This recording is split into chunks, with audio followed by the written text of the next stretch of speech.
This is Real Talk, Real Solutions. I'm your host, Ginger Gadsden. I'm joined once again by our producer, Tiffany Brown. Tiffany, thank you for joining us again. As we celebrate Juneteenth, we look back at how far we've come, and we also look ahead at how far we have to go as a nation. And we celebrate those who have worked to get results, and that includes our very special guest today, civil rights leader, Colonel Herman Cole. Colonel Cole, thank you so much for joining us today. My pleasure to be here. All right, here. so you marched with Dr. Martin Luther King Jr., served our country for decades in the Air Force, and still continue to work in our community today. First of all, I want to say thank you very much for your service to our nation. Thank you so much. And we appreciate that. But please tell us a little bit about what it was like to march with Dr. King and what that experience was like. Because I can't even imagine. When I read that, that is so amazing. Well, to have the opportunity, and this was when I was in high school, okay? You had to sign a disclaimer that said that if anyone said anything to you, if anyone spat on you, if anyone hit you, that you would not retaliate. And if you did, you would not be able to join the marches again. And we had frequent marches. And I'm from Charleston, South Carolina. We had frequent marches.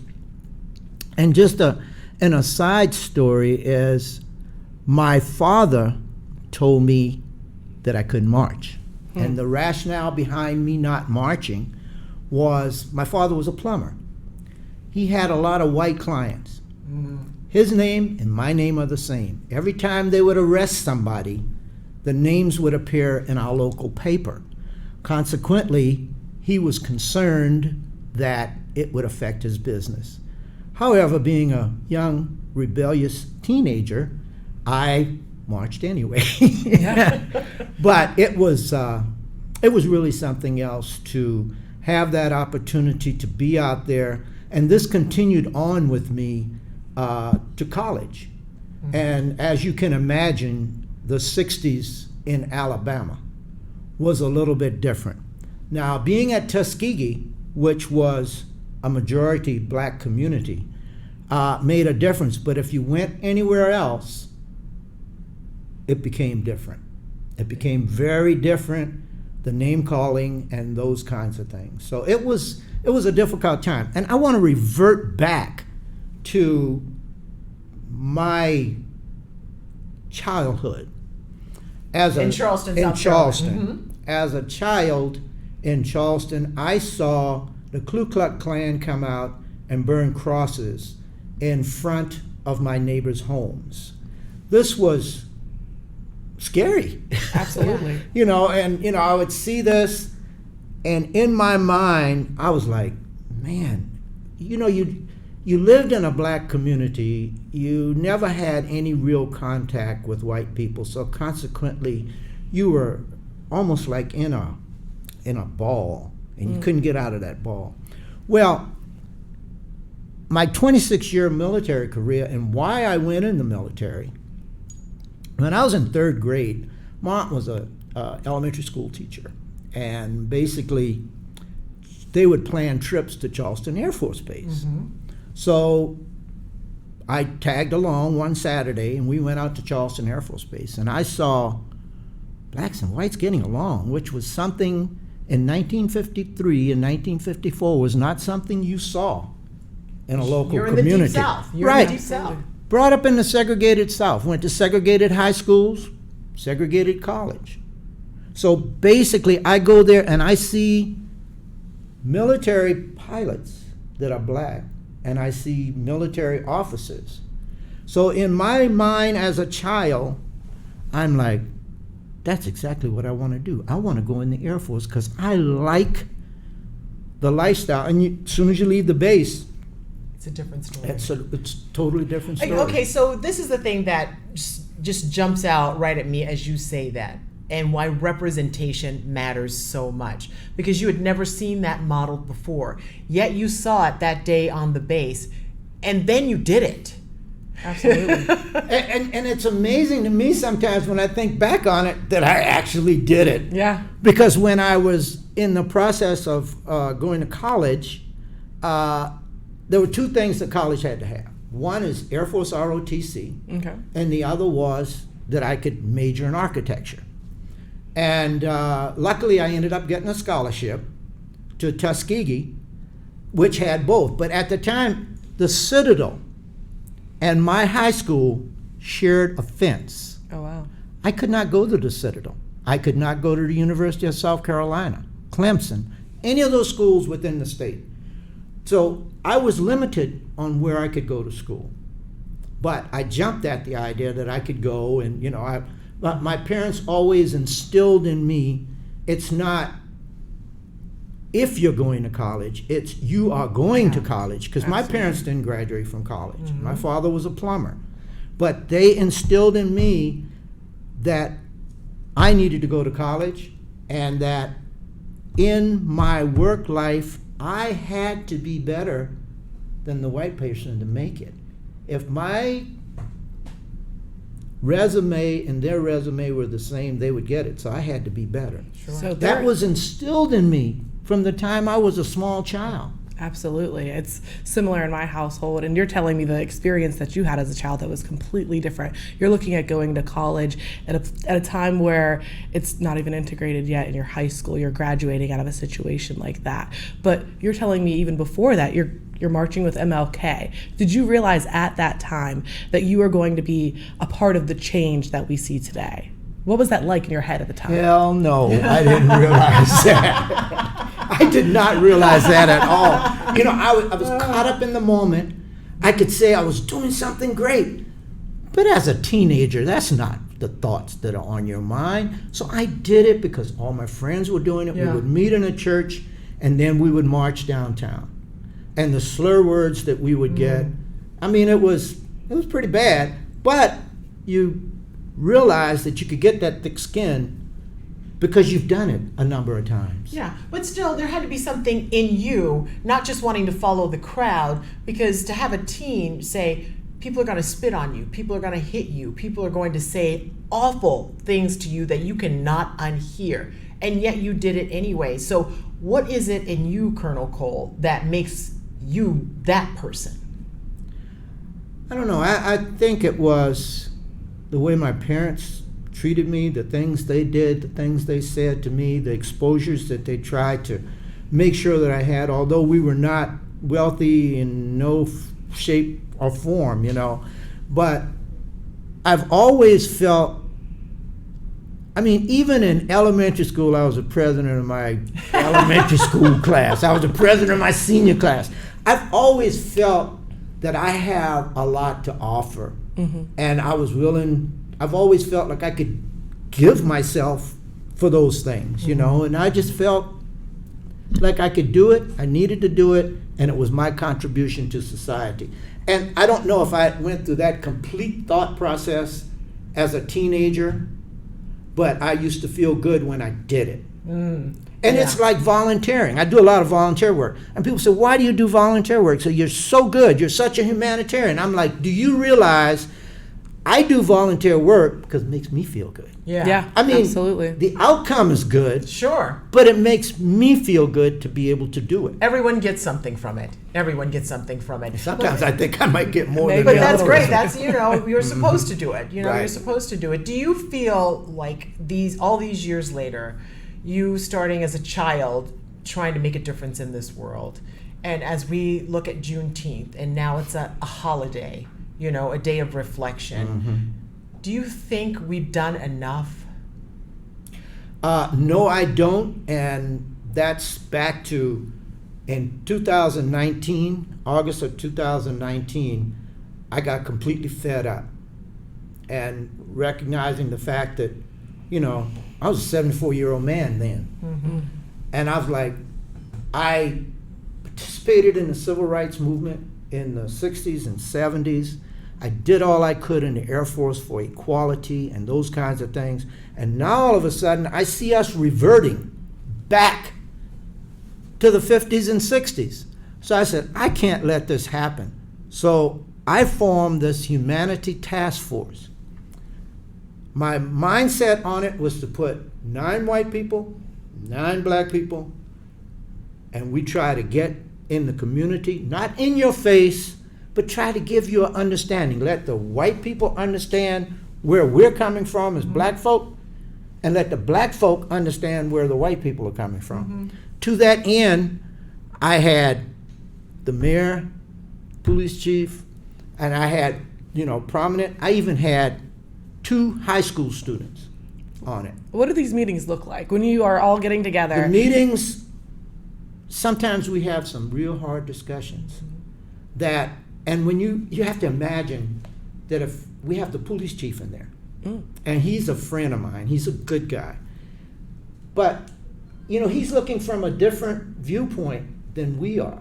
I mean, the people I don't know how a cop makes it without having psychiatric help somewhere along the line, because you see dirtbags day in and day out. And how do you turn that switch to now be a regular person? But I'm saying we've had strong discussions with the police chief, and it's kind of, after almost 2 years, it's brought it together. We actually had, a month ago, a presentation on critical race theory.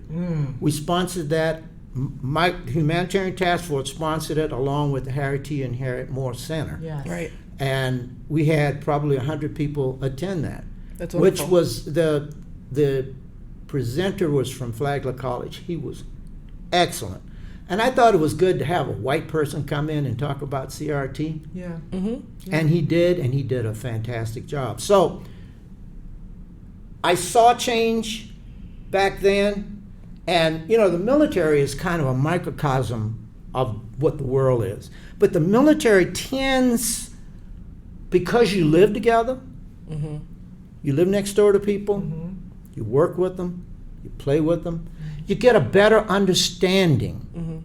So consequently, we don't get that in our cities, because our cities become very polarized. Yeah, they're very We have the black segregated. community, we have the white In community. the military, you get to live next to people who don't look like you, so you understand, oh, they're just like me. Yeah. Or they like the same things I And like. kind of you forces talk friend about groups. look like me. I went to Vietnam and had come from a completely segregated environment, okay? High school, college, the whole thing. All of a sudden, I go to Vietnam. I'm in a hooch with a bunch. Hooch is the place you stay, okay? Okay. With a bunch Thanks of for clarifying. Yeah, with a bunch of white guys, And I'm like, okay. So, did I feel inferior? Yeah, I did. Because all of these guys went to like Air Force Academy, MIT, and they said, where'd you go to school? I said, I went to Tuskegee. But at no point did I not feel that I had the knowledge to do what I needed Sure. to do. Absolutely. But it's sort of overpowering when you've not been in that environment at all. It's always hard when you're the only. I go on this big Air Force base in Vietnam. I'm a first lieutenant. I am the only black officer on that base. Yeah. I have sat on 35 court martials. Why, Herman, have you sat on 35 court martials? Because you were it. You were the only one there, and they needed that representation. Tell me a little bit about that process. If I can just share a little bit about myself. I talked to my dad. He's in the Navy. He passed about a year and a half ago. So he talked to me about wanting to make chief. He was a chief petty officer, and he said he felt that he had to act a certain way. They expected him to be somebody that he wasn't, that he didn't want to be untrue to himself. Did you feel any of that pressure? Did you feel like there was something that you were being asked to be somebody other than yourself? I don't really feel like I was. That's great. I felt very comfortable, and it could have been because I was an officer. I got all kinds of good examples here, okay? When I was in Vietnam, now I was green as grass when I went there, because I went straight from graduate school as a first lieutenant to Vietnam. I had a chief master sergeant, which is an E9, top NCO rank, that worked for me. Treated me like I had fallen off the Christmas tree. I was the best thing since sliced bread. And he was from Mississippi, by the way. Oh, wow. So I had some of the young black troops that come to me and they said, LT, Chief is real prejudice. I'm like, what? I said, I can't believe that. They said he gets drunk at night and goes around the dormitory and is in this and in that and And I'm like, man, here I am, been on this base for like 2 months. Yeah. And First you've never seen lieutenant. any of that, yeah. I'm just not. I didn't really know how I should handle that. So I went down to the barracks one night, kind of incognito, and sure enough, these guys were right. Oh. So I went to my boss, who was a full colonel, and I said, hey, this is what I noticed. I said, I don't have enough experience to know how to handle this. I said, but we got to do something because it's affecting the guys. And he did. Wow. He did. 1970, White 06, he took care of it. But you said something. You spoke up. You could have easily said, let's just let it slide like we do everything else. It doesn't matter. I had to go out in the field with these guys. So You had to say something. a little known story about Vietnam, there's a term called fragging. Okay. Oh. And you probably don't even know what that is. Fragging is when your people kill you. Oh. Like they get That's angry not with friendly you. fire. That's Yeah. That's it. That you get, it happened a lot in the Army, more so than the Air Force. But like their lieutenants and captains might anger them. You got hand grenades and stuff. You just roll a hand grenade Wow. in the tent. Wow. That's called fragging. So that's Okay. a pretty daring thing for you to have spoken out, but you've pretty much lived your whole life that way. Yeah, So it's kind of but I have, and all throughout my military career, I've always been on Human Relations Council and working with people and trying to make things happen. And I'm not an in-your-face person, and I think that people tell me that because of the humor that I have, that I can work my way through a lot of situations Sure. where I'm not overbearing. And one of the things I tell a lot of people, I said, there's 2 things I have in my favor. Well, 3 things. Maybe more than that. It's probably a whole plethora of things. Yes. But one is, I'm like, I used to be 5'8". I got old, I'm 5'7". So I'm not an overbearing kind of guy. Sure. I'm light-skinned, okay? I'm a retired Air Force colonel.